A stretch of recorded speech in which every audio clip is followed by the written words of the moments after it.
Isang mapagpalang araw sa inyo pong lahat. Ngayon po ay July 26, 2025, Sabado, at ngayon ay ang paggunita kina San Joaquin at Santa Ana, mga magulang ng Mahal na Birhen Maria. Ang ating pong unang pagbasa at pagninilay sa araw na ito ay hinango mula sa aklat ng Exodo chapter 24 verses 3 to 8. Noong mga araw na iyon, dumating si Moises at sinabi niya sa mga Israelita ang lahat ng iniutos ng Panginoon. Ang mga ito naman parang iisang taong sumagot. Lahat ng iniuutos ng Panginoon ay susundin namin. Isinulat ni Moises ang lahat ng utos ng Panginoon. Kinabukasan, maagang-maaga siyang nagtayo ng altar sa paanan ng bundok. Nagtayo rin siya ng 12 bato na kumakatawan sa 12 lipi ni Israel. Pagkatapos, inutusan niya ang ilang kabataang lalaki na magdala sa altar ng mga handog na susunugin. Sila rin ang inutusan niyang pumatay ng mga hayop na gagamiting handog sa pakikipagtipan sa Panginoon. Ang kalahati ng dugo ng pinatay na hayop ay inilagay niya sa malalaking mangkok at ang kalahati ibinuhos niya sa altar. Kinuha niya ang aklat ng tipan at binasa ng malakas. Sabay-sabay namang tumugon ng mga Israelita, susundin namin ang lahat ng utos ng Panginoon. Pagkatapos kinuha ni Moises ang mga mangkok ng dugo at binisika ng mga tao. Sinabi niya, ang dugong ito ang siyang katibayan ng pakikipagtipang ginawa sa inyo ng Panginoon sa pagbibigay sa inyo ng kautosang ito. Ang salita ng Diyos.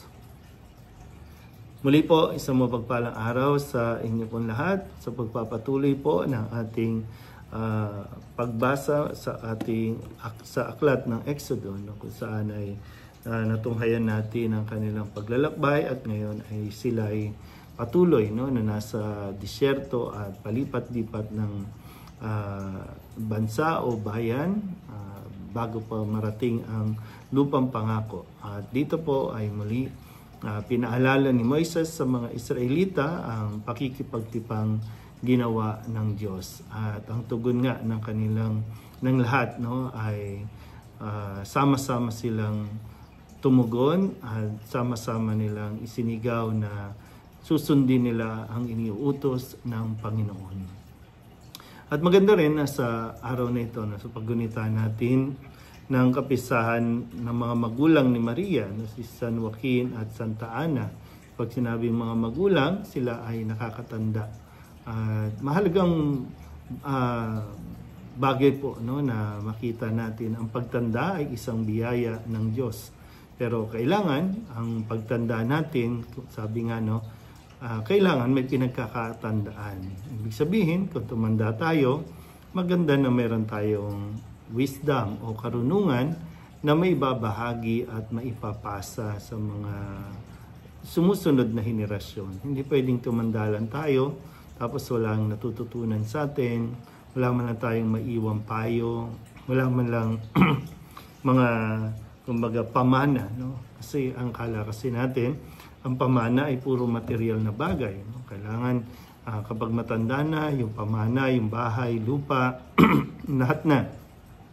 Pero yung dito nga po, katulad ng bagay na yung pananampalataya ba natin ay pwede nating maiwan sa mga susunod nating henerasyon na kung paano, sabi nga sa unang pagbasa, ito yung mga sinaunang lahi na inilabas ng Panginoon sa Ehipto at lumipas ang panahon, nagkakaroon ng bagong mga isinisilang, so napapalitan.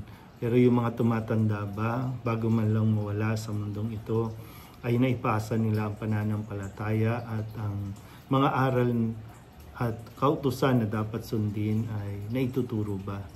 Kasi ang nakakalungkot sa paglipas ng panahon, nakakalimutan na ng mga bagong henerasyon yung ginawa ng Diyos sa kanilang lahi, yung mga pagpapala, biyaya, dahil malaki ang pagkukulang ng mga nakakatanda sa atin. Kasi hindi natin sila ginabayan, hindi natin sila kumbaga inihanda, no, para sila naman sa ganon kapag sila naman yung tumanda at may bagong henerasyon ay sila naman ang magtuturo ng mga kautusan ng Diyos. Kaya sana po, no, kung sakali ikaw na nakikinig nito ay sabihin nating kabilang na sa mga henerasyon ng mga nakakatanda. Sana po ay sikapin natin na humatanda tayo ng mayroong pinagkakatandaan. Ibig sabihin na mayroon tayong natututunan sa mga karanasan natin, lalong-lalo na sa mga panahon na tayo po ay nagkakamali, sa mga panahon na tayo rin ay natututo. At lahat ng ito ay may aral mula sa Panginoon. Muli po, isang mapagpalang araw sa inyo po.